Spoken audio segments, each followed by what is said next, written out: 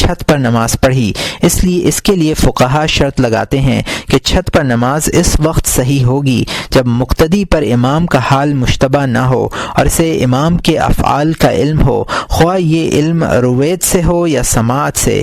کبیری صفحہ 488 باب الامامت۔ اور یہاں مترجم کا حاشیہ ختم ہوتا ہے۔ اگر مقتدی مسجد کے صحن میں ہو جو راستے میں واقع ہے، یا امام اور مقتدی دونوں صحرا میں ہوں۔ اور یہاں مترجم نے حاشیے میں لکھا ہے کہ احناف کے ہاں صحرا کو مسجد کے حکم میں نہیں سمجھا گیا۔ صحرا میں اگر ایک صف یا زائد کا فاصلہ ہو جائے گا تو پچھلے نمازیوں کی نماز نہ ہوگی۔ رد المختار باب الامامت جلد 1 صفحہ 547۔ اور یہاں مترجم کا حاشیہ ختم ہوتا ہے۔ اور دونوں کے درمیان کسی عمارت کی آڑ نہ ہو تو مقتدی کا امام سے اتنا فاصلہ ہونا کافی ہے جتنا تیر پھینکنے والے اور پھینکے گئے تیر میں ہوتا ہے، کیونکہ اس فاصلے سے بھی مقتدی کو امام کے افعال کا علم ہوتا رہتا ہے۔ لیکن اگر مقتدی مسجد کے دائیں یا بائیں جانب کسی مکان میں ہو اور مکان کا دروازہ مسجد سے لگا ہوا ہو تو اس میں یہ شرط ہے کہ مسجد میں صفوں کا تسلسل اس مکان کی دیوڑی سے ہو کر صحن تک پہنچ جائے، درمیان میں انقطاع نہ ہو۔ اس صورت میں اس صف میں کھڑے ہوئے شخص کی نماز ہو جائے گی۔ اور یہاں مترجم نے حاشیے میں لکھا ہے کہ اس طرح کا مکان جس کا دروازہ مسجد سے متصل ہو اور درمیان میں کوئی گزرگاہ وغیرہ نہ ہو تو اسے فنائے مسجد سمجھا جائے گا، اور اتصال صفوف کے بغیر بھی حنفیہ کے یہاں پچھلے مقتدیوں کی نماز صحیح ہو جائے گی۔ رد المختار باب الامامت جلد 1 صفحہ 547۔ اور یہاں مترجم کا یہاں مزید لکھا ہے حاشیے میں کہ درمیانی صفیں چھوڑ کر پیچھے کھڑا ہونا خلاف سنت ہے۔ صفوف کو متصل کرنا چاہیے اور درمیان میں جگہ نہ چھوڑنا چاہیے۔ رد المختار جلد 1 صفحہ 533۔ اور یہاں مترجم کا حاشیہ ختم ہوتا ہے۔ اور اس شخص کی نماز درست ہوگی جو اس صف کے پیچھے ہے، لیکن آگے والے شخص کی نماز نہیں ہوگی۔ مختلف عمارتوں کا حال تو یہ ہے جو بیان کیا گیا۔ کشادہ عمارت اور میدان کا وہی حکم ہے جو جنگل کا ہے۔ مسبوق کا حکم۔ مسبوق وہ شخص ہے جو امام کے ساتھ بعد کی رکعتوں میں آ کر ملے۔ جن رکعتوں میں وہ امام کے ساتھ آ کر ملتا ہے وہ اس کی شروع نماز ہوتی ہے، اور مسبوق کو چاہیے کہ وہ امام کی موافقت کرے اور امام کے سلام پھیرنے کے بعد اسی نماز پر اپنی باقی نماز کو بنا کر لے۔ فجر میں اپنی نماز کی آخری رکعت میں دعائے قنوت بھی پڑھے۔ اور یہاں مترجم نے حاشیے میں لکھا ہے کہ نماز فجر میں قنوت پڑھنے کا مسئلہ کتاب الصلاۃ کے پہلے باب میں گزر چکا ہے، اور یہاں مترجم کا حاشیہ ختم ہوتا ہے۔ پھر اگرچہ امام کے ساتھ بھی پڑھ لی ہو، اگر امام کے ساتھ کسی قدر قیام مل جائے تو دعائے ابتدا نہ پڑھے بلکہ اس کے بجائے آہستہ آہستہ سورہ فاتحہ پڑھنی شروع کر دے۔ اور یہاں مترجم نے حاشیے میں لکھا ہے کہ امام کے سورہ فاتحہ یا سورت پڑھنے کا مسئلہ کتاب الصلاۃ کے پہلے باب میں گزر چکا ہے۔ البتہ مسبوق کے لیے احناف کے ہاں یہ حکم ہے کہ وہ ان رکعات میں جو سے فوت ہو گئی ہیں اور جنہیں وہ امام کے سلام کے بعد پڑھے گا، الحمد اور سورت دونوں پڑھے۔ الرد المختار باب الامامت جلد 1 صفحہ 557۔ اور یہاں مترجم کا حاشیہ ختم ہوتا ہے۔ پھر اگر سورہ فاتحہ ختم ہونے سے پہلے ہی سجدے میں چلا جائے تو یہ دیکھے کہ اگر فاتحہ پوری پڑھی گئی تو قومہ ملے گا یا نہیں۔ اگر قومہ مل سکتا ہو تو فاتحہ پوری کر دے، ورنہ امام کے ساتھ رکوع میں چلا جائے اور جو کچھ پڑھا ہے اسی کو کافی سمجھے۔ باقی فاتحہ مسبوق ہونے کی وجہ سے ساقط ہو جائے گی۔ اگر امام نے رکوع کیا اور مقتدی سورت پڑھ رہا ہے اور اس صورت میں امام کی اتباع کرے اور رکوع میں چلا جائے، اگر امام کو سجدے میں تشہد میں پائے تو تکبیر تحریمہ کہہ کر اسی حالت میں چلا جائے جس حالت میں امام ہو، دوبارہ اللہ اکبر نہ کہے، اس لیے کہ تکبیر میں اصل انتقالات کے لیے ہیں۔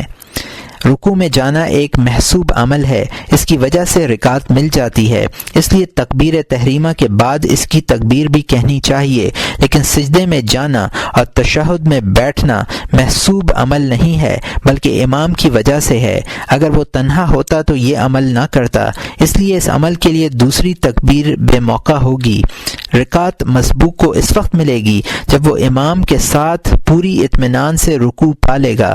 اگر مسبوق اچھی طرح رکوع نہ کر پایا تھا کہ امام نے سر اٹھا لیا تو وہ رکعت فوت ہو جائے گی۔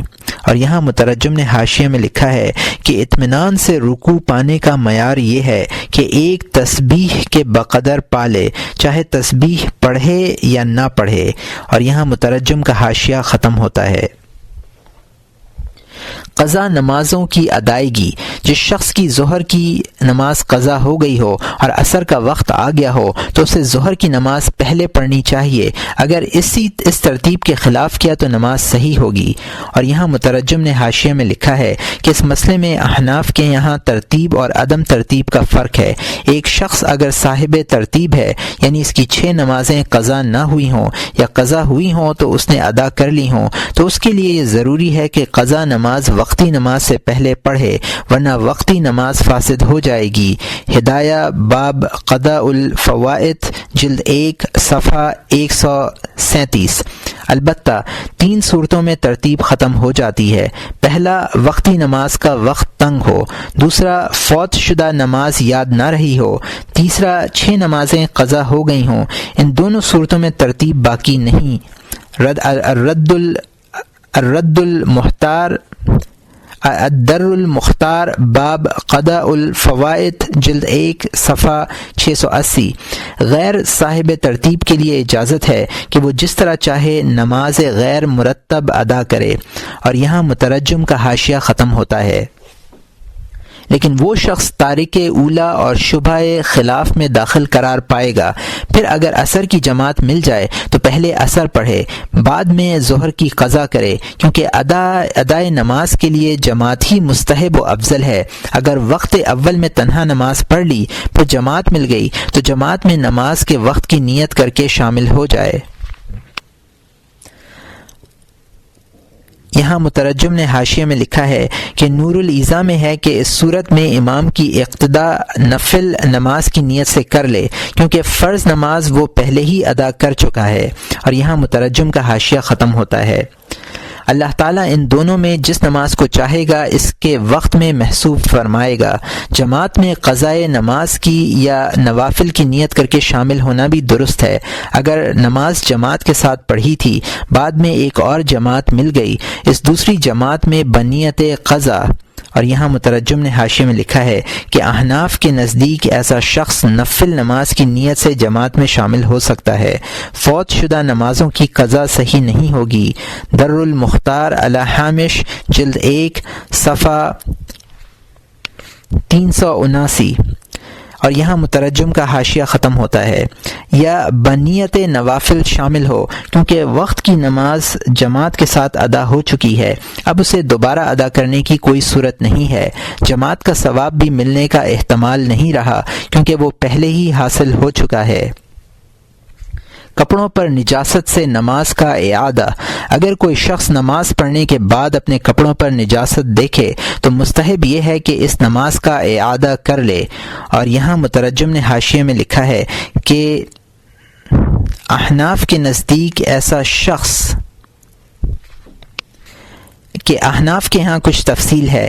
نجاست غلیظ میں سے اگر پتلی اور بہنے والی چیز کپڑے یا بدن میں لگ جائے اور اگر پھیلائیں وہ روپے کے برابر یا اس سے کم ہو تو معاف ہے، اس کو دھوئے بغیر نماز ہو جائے گی، اور اگر روپیہ سے زیادہ ہو تو معاف نہیں ہے، اس کے دھوئے بغیر نماز نہیں ہوگی۔ اگر نجاست غلیظہ میں سے گاڑھی چیز سے لگ جائے جیسے پاخانہ اور مرغی وغیرہ کی بیٹ، تو تو اگر وزن میں 4.5 ماشا یا اس سے کم ہو تو بے دھوئے نماز درست ہے، اور اگر اس سے زیادہ لگ جائے تو بے دھوئے ہوئے نماز درست نہیں ہے۔ اگر نجاست خفیفہ کپڑے یا بدن میں لگ جائے تو جس حصے میں لگی ہے اگر اس کی چوتھائی سے کم ہو تو معاف ہے، اگر پورا چوتھائی یا اس سے زیادہ ہو تو معاف نہیں ہے بلکہ اس کا دھونا واجب ہے۔ شرح قدوری جلد 1 صفحہ 280۔ اور یہاں مترجم کا حاشیہ ختم ہوتا ہے۔ اعادہ لازم نہیں، اگر عین نماز کی حالت میں نجاست نظر آ جائے تو نجس کپڑا الگ کر دے اور نماز مکمل کر لے۔ اور یہاں مترجم نے حاشیے میں لکھا ہے کہ بحالت نماز قمیض اتارنا وغیرہ عمل کثیر ہے۔ عمل کثیر کے بارے میں پہلے بتلایا جا چکا ہے کہ اس سے نماز فاسد ہو جاتی ہے۔ صورت مذکورہ میں اپنی نماز پوری کر لے، قمیض نہ اتارے، لیکن یہ اس صورت میں ہے جبکہ نجاست اتنی ہو جو مفسد صلاۃ نہیں ہے۔ عالمگیری جلد 1 صفحہ 102۔ اور یہاں مترجم کا حاشیہ ختم ہوتا ہے۔ اس باب میں اصل وہ حدیث ہے جس میں حضرت صلی اللہ علیہ وسلم کے جوتے اتارنے کا قصہ مذکور ہے۔ اس روایت میں یہ ہے کہ جبرائیل علیہ السلام نے آپ کو جوتوں پر لگی ہوئی نجاست کی خبر دی تو آپ نے جوتے اتار کر ایک طرف رکھ دیے اور وہی نماز مکمل کی، اثر نو نماز نہیں پڑھی۔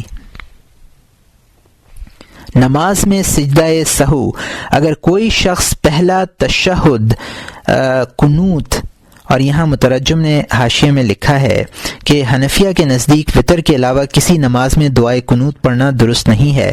صبح کی نماز میں حضرت صلی اللہ علیہ وسلم نے جو چند روز دعائے قنوت پڑھی وہ منسوخ ہے، البتہ اگر کوئی حادثہ پیش آ جائے تو صبح کی نماز میں قنوت پڑھنا درست ہے۔ الدر المختار جلد 1 صفحہ 626۔ اگر تیسری رکعت میں دعائے قنوت نہ پڑھی اور رکوع میں چلا جائے تب یاد آئے تو سجدہ سہو کرنا واجب ہے۔ کبیری باب الوتر۔ اور یہاں مترجم کا حاشیہ ختم ہوتا ہے۔ اور تشہد اول میں درود چھوڑ دے۔ اور یہاں مترجم نے حاشیے میں لکھا ہے کہ احناف کے ہاں تشہد اول کے بعد درود نہیں ہے، اگر اس نے چند الفاظ درود کے زائد پڑھ دیے تو سجدہ سہو کرنا ہوگا۔ الدر المختار باب سجود الموج جلد سجود السہو جلد 1 صفحہ 694۔ اور یہاں مترجم کا حاشیہ ختم ہوتا ہے۔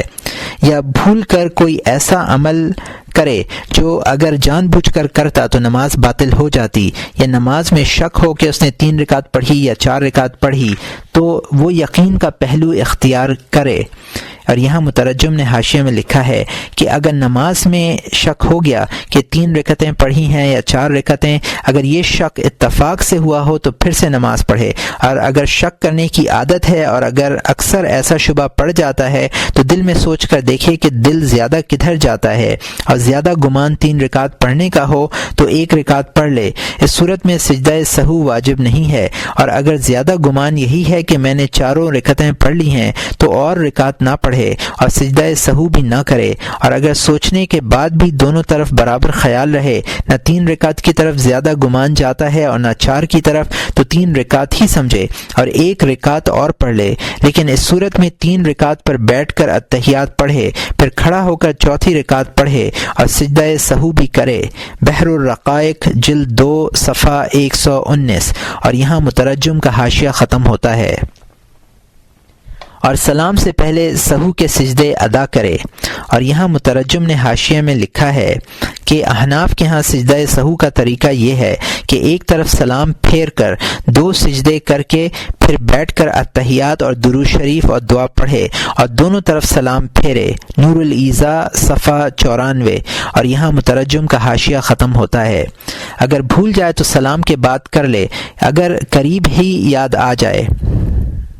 اور یہاں مترجم نے حاشیے میں لکھا ہے کہ اگر نماز میں کوئی شخص سجدہ سہو کرنا بھول گیا اور دونوں طرف سلام پھیر دیا لیکن ابھی مسجد میں ہے اور کوئی ایسا فعل نہیں ہوا ہے جس سے نماز باطل ہو جاتی ہے، تب بھی کوئی حرج نہیں، اب بھی اگر سجدہ سہو کر لے تو نماز ہو جائے گی۔ مجمع الانہر جلد 1 صفحہ 192۔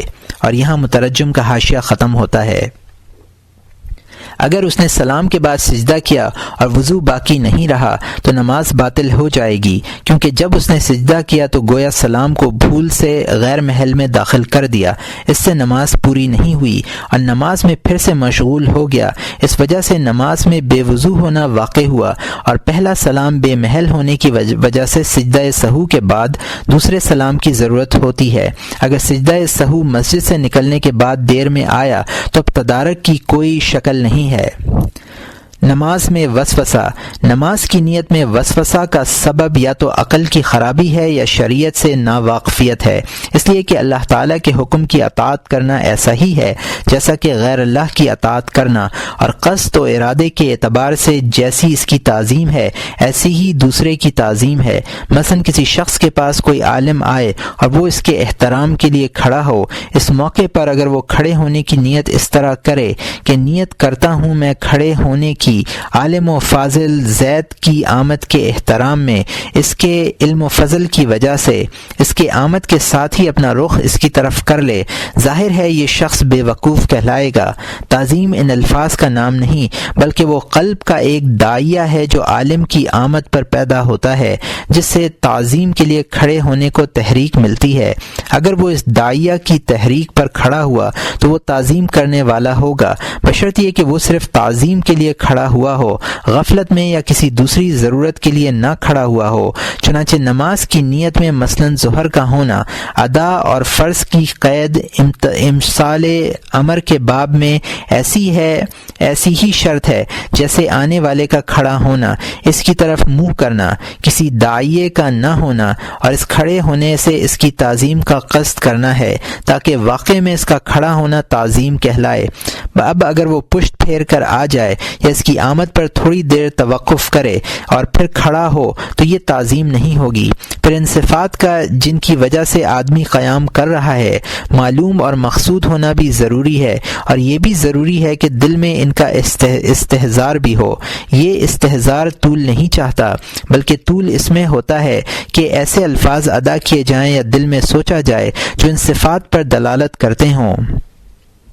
نماز کی نیت کا مطلب یہ ہے جو ہم نے بیان کیا، یعنی دل میں تعظیم کا داعیہ ہو اور ان صفات کا استحضار ہو جن کی وجہ سے یہ داعیہ پیدا ہوا ہو۔ جو شخص نماز کی نیت اس طرح پر نہیں سمجھتا وہ گویا نیت ہی کو نہیں سمجھتا، کیونکہ نیت میں صرف یہ بات ہے کہ جب تم نماز کے لیے بلائے گئے کھڑے ہو گئے۔ اب وسوسہ کرنا جہالت کے علاوہ کچھ بھی نہیں۔ پھر ان صفات مقصودہ اور معلومہ کا اجتماع نفس میں ایک ہی حالت میں ہوتا ہے۔ ان کے افراد کی تفصیل ذہن میں اس طرح نہیں آتی کہ نفس انہیں دیکھ سکے اور ان کے بارے میں سوچ سکے۔ نفس میں کسی چیز کا استحضار ایک الگ چیز ہے اور فکر سے اس کی تفصیل سے واقف ہونا الگ چیز ہے۔